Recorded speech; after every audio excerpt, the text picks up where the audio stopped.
बोलिए श्रीमद्भागवत गीता महारानी की जय। भगवान विष्णु कहते हैं, हे लक्ष्मी जी, आपने श्रीमद्भागवत गीता के 13वें अध्याय के माध्यम को श्रवण किया। अब आप 14वें अध्याय के माध्यम को श्रवण करिए। भगवान शंकर ने पार्वती को 14वें अध्याय के माध्यम के बारे में जो बताया था सो मैं आपको बताऊंगा। आप ध्यान पूर्वक और मग्न होकर के सुनिए। महादेव जी कहते हैं, पार्वती, अब मैं भव बंधन से छुटकारा पाने के लिए साधनभूत 14वें अध्याय का महात्म्य में बतलाता हूँ। तुम ध्यान देकर सुनो। सिंगल द्वीप में विक्रम बेताल नाम के एक राजा थे, जो सिंह के समान पराक्रमी और कलाओं के भंडार थे। एक दिन वे शिकार खेलने के लिए बड़े ही उत्सुक होकर राजकुमारों सहित 2 कुतियों को साथ में लेकर के एक वन में गए।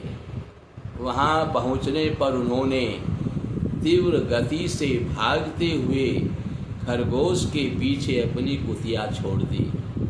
उस समय सब प्राणियों के देखते देखते खरगोश इस प्रकार भागने लगा मानो कहीं उड़ रहा हो। बहुत तीव्र गति से भाग रहा था। दौड़ते दौड़ते बहुत थक जाने के कारण वह एक बड़ी खंदक यानी गहरे गड्ढे में गिर पड़ा। गिरने पर भी वह कुतिया के हाथ नहीं आया और उस स्थान पर जा पहुंचा जहां वातावरण बहुत शांत था और वहां हरिण भी निर्भय होकर सब और वृक्षों की छाया में बैठे रहते थे। बंदर भी अपने आप टूटकर गिरे हुए नारियल के फलों को और पके हुए आमों से पूर्ण तृप्त रहते थे। वहां पर सिंह हाथी के बच्चों के साथ खेलते थे और सांप निडर होकर मोर की पांखों में घुस जाते थे। उस स्थान पर एक आश्रम था और आश्रम के भीतर वत्स नाम के एक मुनि रहा करते थे, जो जितेंद्रिय थे और शांत भाव से निरंतर गीता के 14वें अध्याय का पाठ किया करते थे। आश्रम के पास ही वत्स मुनि के किसी शिष्य ने अपना पैर धोया था। ये भी 14वें अध्याय का पाठ करने वाले थे। उसके जल से वहां की मिट्टी गीली हो गई थी। खरगोश का जीवन कुछ शेष था। वह हाँफता हुआ आकर उसी कीचड़ में गिर पड़ा। उसके स्पर्श मात्र से खरगोश दिव्य विमान पर बैठकर स्वर्गलोक को चला गया। फिर कुतिया भी उसका पीछा करती हुई आई। वहाँ उसके शरीर में भी कुछ कीचड़ के छींटे लग गए थे। फिर भूख प्यास की उसको बड़ी भारी पीड़ा भी हो गई थी, क्योंकि दौड़ बहुत लगाई थी। और कुतिया का रूप त्याग करके उसने भी दिव्यांगना का रमणीय रूप धारण कर लिया तथा गंधर्वों से सुशोभित दिव्य विमान पर आरूढ़ होकर वह भी स्वर्ग लोक को चली गई।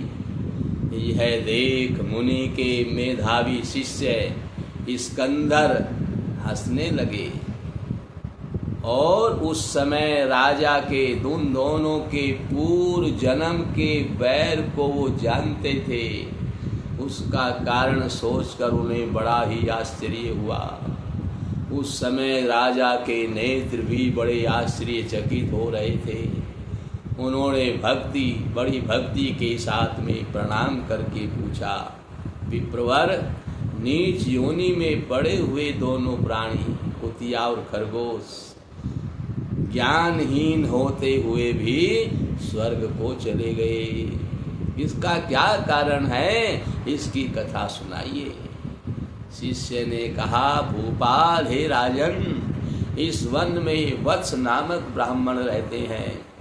वे बड़े जितेंद्रिय महात्मा हैं, गीता के 14वें अध्याय का सदा जप करते रहते हैं। मैं उन्हीं का शिष्य हूँ।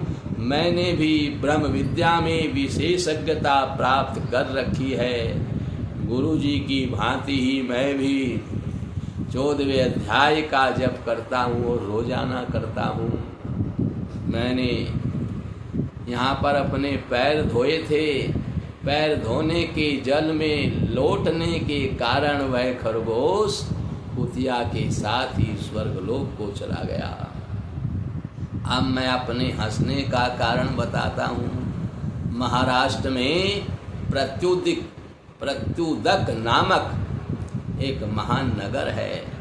वहाँ केशव नाम का एक ब्राह्मण रहता था, जो कपटी मनुष्यों में अग्रगण्य था। बड़ा भारी कपटी था, दुष्ट था, दुराचारी था, धोखेबाज था। उसकी स्त्री का नाम था विलोबना। वह स्वच्छंद विहार करने वाली थी। इससे क्रोध में आकर जन्म भर के वैर को याद करके ब्राह्मण ने अपनी स्त्री का वध कर दिया और उसी पाप से खरगोश की योनि में जन्म लिया। ब्राह्मणी भी अपने पाप के कारण कुतिया बन गई। श्री महादेव जी कहते हैं, यह सारी कथा सुनकर श्रद्धालु राजा ने गीता के 14वें अध्याय का पाठ करना प्रारंभ कर दिया।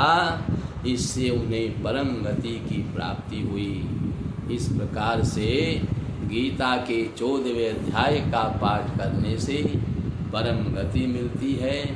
पूर्व जन्म के पाप भी नष्ट हो करके हम नीच योनियों का त्याग करके सुंदर योनि को प्राप्त कर सकते हैं। इस प्रकार से हमें गीता के 14वें अध्याय का प्रतिदिन पाठ करना चाहिए, जिससे हम परम गति को प्राप्त होंगे और जो हमारा अनुसरण करेगा वो भी परम गति को प्राप्त हो जाएगा। इसलिए अपने और दूसरों के भी कल्याण के लिए हमें गीता के अध्यायों का निरंतर रोजाना पाठ करना चाहिए। बोलिए गीता महारानी की जय, सब संत भक्तों की जय, सत्य सनातन धर्म की जय। जय जय श्री राधे श्याम।